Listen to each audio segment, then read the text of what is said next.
토플 점수는 120점 만점 점이었고 GRE는 수학은 점, 영어는 106, 라이팅은 안녕하세요. 저는 UCLA의 전자컴퓨터공학부에서 High Performance Mixed Mode Circuit Design Group 랩실에서 공부 중인 박사과정생입니다.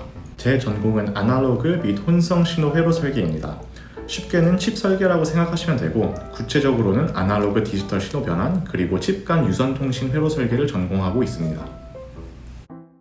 저는 고려대학교 전기전자공학부를 졸업하였으며 학점은 4.5 만점에 4.16 학점으로 졸업했습니다. 현재 제 나이는 만으로 28살이고 입시 기간이라고 하기는 특별히 없었습니다. 사실상 20살 대학교 1학년 때부터 계속해서 대학원 진학을 생각해 왔기 때문에 그때부터 계속해서 조금씩 준비해 왔습니다. 대학원을 진학하게 된 이유를 말씀드리자면 저는 계속해서 연구를 하고 싶었습니다.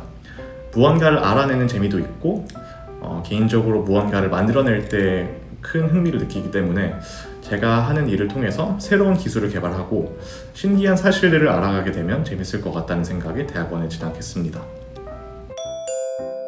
제가 생각했을 때 가장 크고 중요한 준비는 두 가지인데요. 바로 학점과 연구실 경험이라고 생각합니다. 학점은 높으면 높을수록 좋습니다. 추가적으로 연구실 경험이 많고 자소서 또는 CV에 적을 내용이 많다면 교수님들의 이목을 끌기에 굉장히 쉽기 때문에 학점 따는 것과 그리고 연구실 경험을 많이 하는 것에 저는 집중을 많이 했습니다. 저의 스펙에 대해서 간단하게 말씀드리자면 저는 고려대학교 전기전자공학부를 졸업했습니다.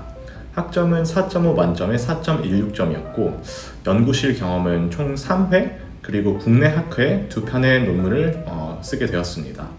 토플 점수는 120점 만점에 118점이었고 GRE는 수학은 169점, 영어는 164점, 라이팅은 5.0이었습니다.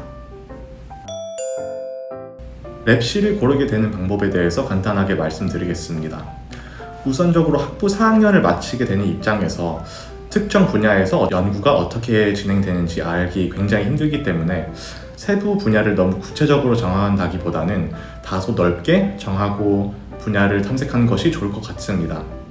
또한 교수님을 고르게 될 때는 저는 크게 세 가지를 생각하는데 첫 번째로는 평판, 두 번째로는 실적, 그리고 세 번째로는 펀딩의 유무 이 순서대로 정하게 되었습니다.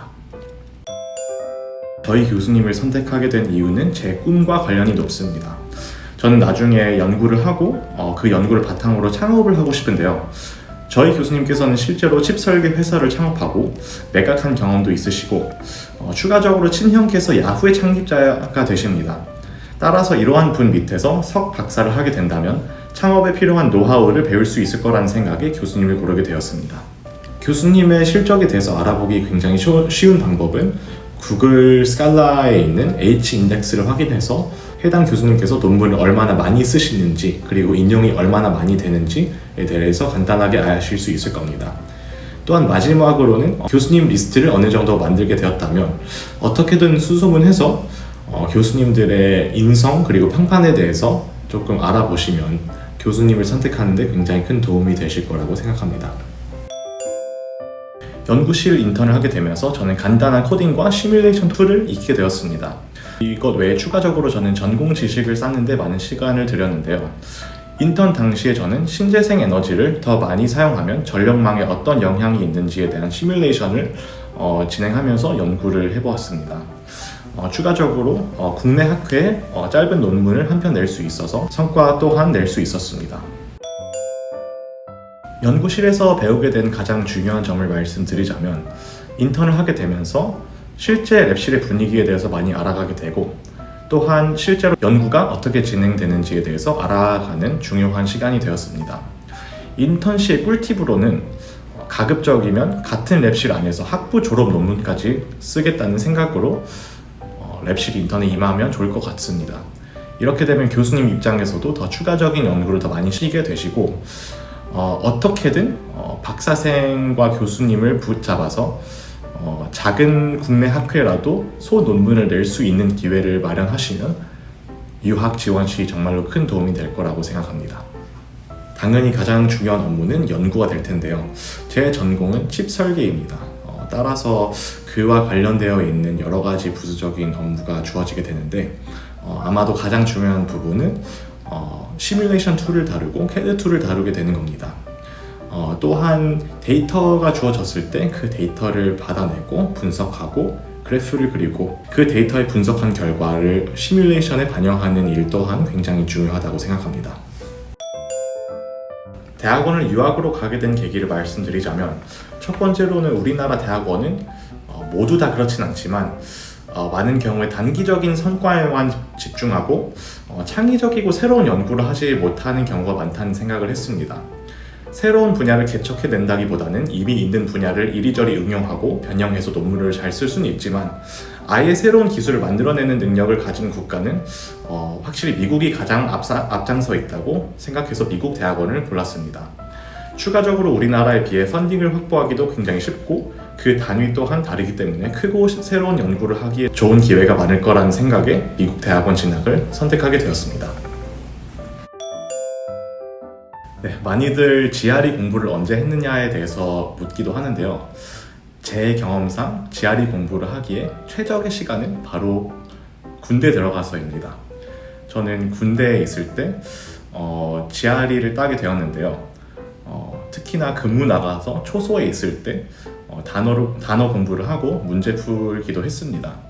초소에서 책을 들고 있다가 걸리게 되면 큰일이 나기 때문에 문제집에서 한 장 한 장 찢어서 고이 접어가지고 주머니 속에 넣고 그 상태로 초소에 들어가서 단어를 외우고 문제를 풀면서 공부를 했습니다. 제가 합격하게 되었던 학교들은 총 3개, University of Wisconsin-Madison, Columbia University, 그리고 UCLA에 합격하게 되었습니다. 제가 생각했을 때 그 3 학교 중에서 공과대학이 가장 우수하고 연구 실적이 좋은 학교는 UCLA라고 생각했고 추가적으로 캘리포니아에 있기 때문에 연구에 있어서 지리적인 장점 그리고 취업에 있어서의 지리적인 장점 또한 있을 거라는 생각에 UCLA를 고르게 되었습니다. 이제 4년차가 되었지만 제가 지금 생각했을 때는 맞는 선택을 했던 것 같습니다. 제 생각에 영어 성적이 그렇게 중요하진 않은 것 같습니다.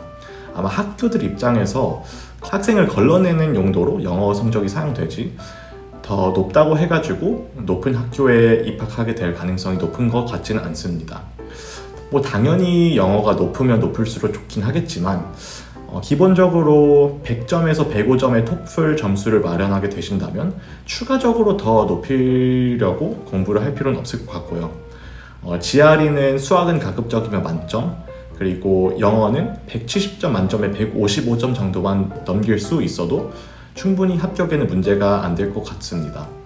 마지막으로 GRE에 있어서 라이팅 섹션이 있는데 이 라이팅 섹션은 6점 만점에 3.5에서 4점만 되어도 유학 지원 시에는 아무런 문제가 없습니다. 영어 점수 확보에 구체적인 언제까지의 준비를 해야 된다 시기는 없지만 당연히 미리미리 해 놓으면 나중에 좀 마음이 편안한 게 있습니다. 영어 점수를 확보할 때 늘어지고 길어지는 것에 대해서 유의하시기 바랍니다. 최대한 짧은 기간 동안에 바짝 공부해서 점수를 따내는 것이 좋다고 생각합니다. 이력서는 어떻게든 무조건 잘 쓰여진 선배 이력서를 확보하셔서 그 틀에 맞춰서 작성하시는 것을 추천드리겠습니다.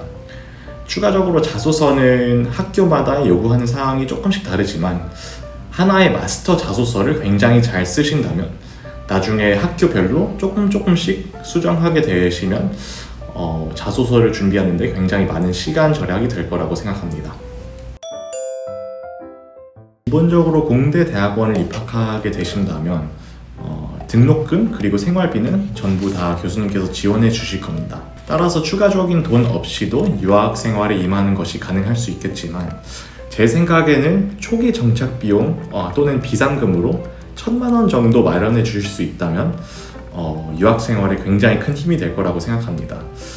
렌트비를 갑작스럽게 내야 되는 상황이라던가 집을 마련하게 되었을 때 혹은 학교에 펀딩이 부족했을 때 혼자서 조금은 생활할 수 있는 정도의 금액이 있으면 좋을 텐데 1,000만 원 정도 있고 시작하면 마음적으로는 굉장히 편할 것 같습니다. 유학 입학 시의 금전적인 부분에 대해서 말씀드리겠습니다. 크게는 등록금과 생활비로 나뉠 수 있을 텐데요. 이 부분들도 학교마다 그리고 지역마다 굉장히 다른 점 유의하시기 바랍니다. 제가 현재 다니고 있는 UCLA 대학원은 한 학기 등록금은 11,000불 정도 되고 1년에 총 33,000불의 등록금이 들게 됩니다. 이 부분은 교수님께서 전부 다 지원해 주시게 되고 생활비에 있어서는 매달 3,000불 정도의 생활비를 교수님을 통해서 받게 됩니다. 캘리포니아 그리고 LA 지역이기 때문에 굉장히 물가가 비쌉니다.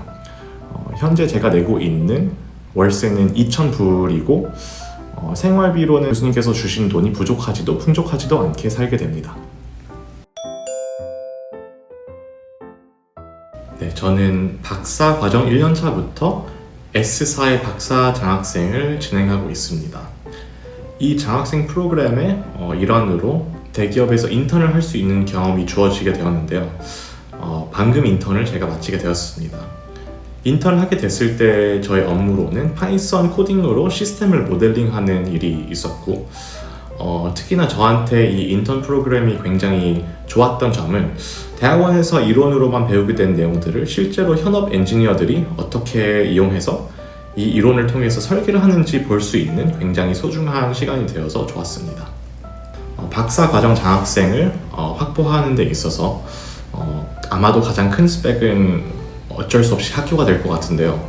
제가 알기로는 우리나라에서는 서울대 포항공과대학교 그리고 카이스트 학생들이 가장 많이 박사 장학생을 하게 되는 기회가 있는 걸로 알고 있습니다. 추가적으로 해외에서도 특정 분야에서 가장 유망한 학교들 아마도 한 10개에서 20개 정도의 학교에 있는 것이 박사 장학금을 한국에 있는 대기업에서 받아내는 데 굉장히 유리할 거라고 생각합니다. 총 3가지의 부류로 나눠서 말씀드리겠습니다.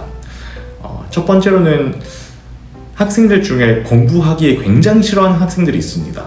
가령 책만 펼쳐봐도 물렁거리고 공부하기 굉장히 싫어하는 학생들이 있는데 이러한 학생들한테는 저는 대학원 절대로 오지 말라고 말씀드리고 싶습니다.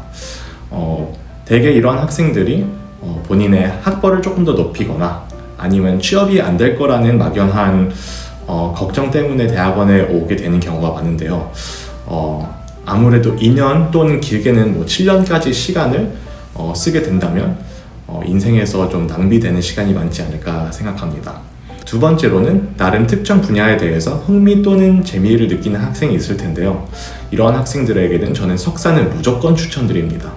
석사 학위를 하게 된다면 자기가 모르더라도 조금 연구를 경험할 수 있는 기회 또한 주어지게 되고 특정 분야에 대해서 더 알아갈 수 있는 기회 또한 있기 때문에 2년밖에 투자를 안 하고 분야에 대해서 더 알아갈 수 있기 때문에 좋은 기회라고 생각합니다.